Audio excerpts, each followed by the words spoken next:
What is going on, guys? It's your boy Big Dylan and welcome back to another Destiny What to Use in Weekly Heroic Strike guide.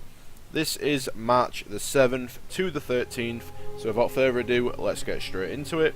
For the modifiers this week, we have Heroic, as always, Arcburn, Juggler, and Catapult. So the two good ones this week are going to be Catapult and Arcburn.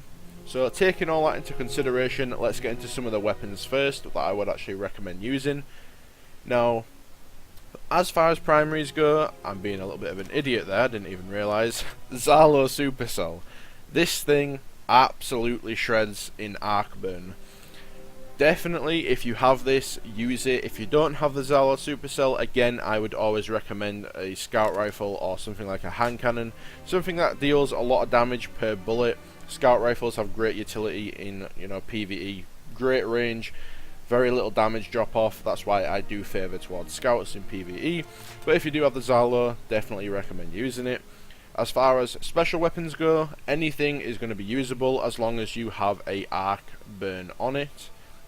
So I have the Raid sniper rifle here. I've also got the Charles one there, and I've got another sniper there with arc on it. So you're not going to be wanting to use a void or solar weapon. Make sure again you are using something with arc.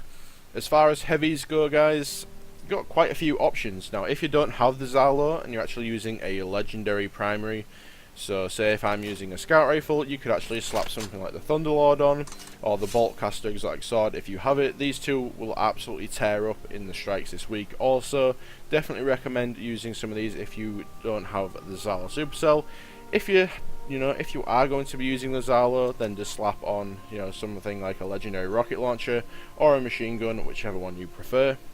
For the actual Warlock this week, again, you're going to be going for your Arc subclass, so that is going to be Stormcaller. This is my build. This is usually what I always run in PvE.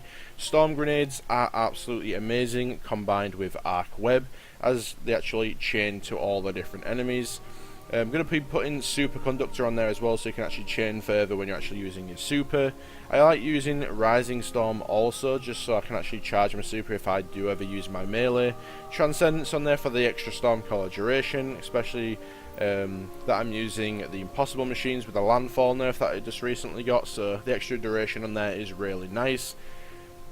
As far as the build here, I'm actually using a max intellect and discipline build with the actual catapult being on. You're going to be wanting your discipline on max and intellect just because I want my super as much as possible because I'm playing PvE. Anyway, let's move on to the hunters.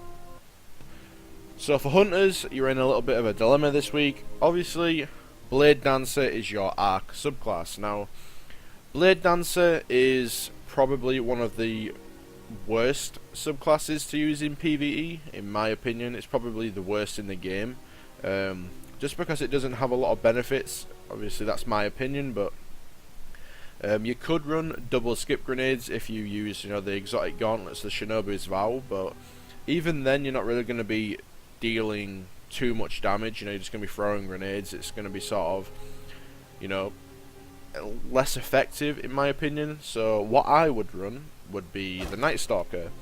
Now, Night Stalker is by far the best hunter subclass for PvE. This thing is going to benefit not only you, but it's going to benefit your teammates as well. Great for team play, but it can also be used solo. Just gotta try and make sure that your teammates, if you're playing solo, try and make sure the other people that you're actually playing with are actually going to get as much benefit out of using your tether as possible. So make sure your teammates are next to you, and then you obviously shoot your tether off, get a huge damage boost for you and your teammates. As far as my actual setup, I use Bones on my hunter just because I prefer the extra movement, and there's not really any exotics that are centered towards the Night Stalker that I'd actually want to use.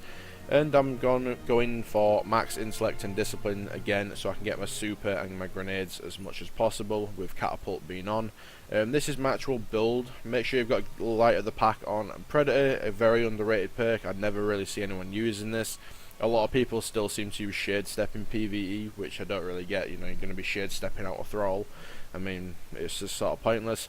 Vanishing Smoke in case I need it, and everything else is pretty self-explanatory. Black Hole for the super.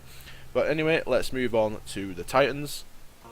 So last but not least, again we have the Titans. Now, for Titans, we are going to be using Striker. Now Striker is a very good subclass if you sort of know how to build around it.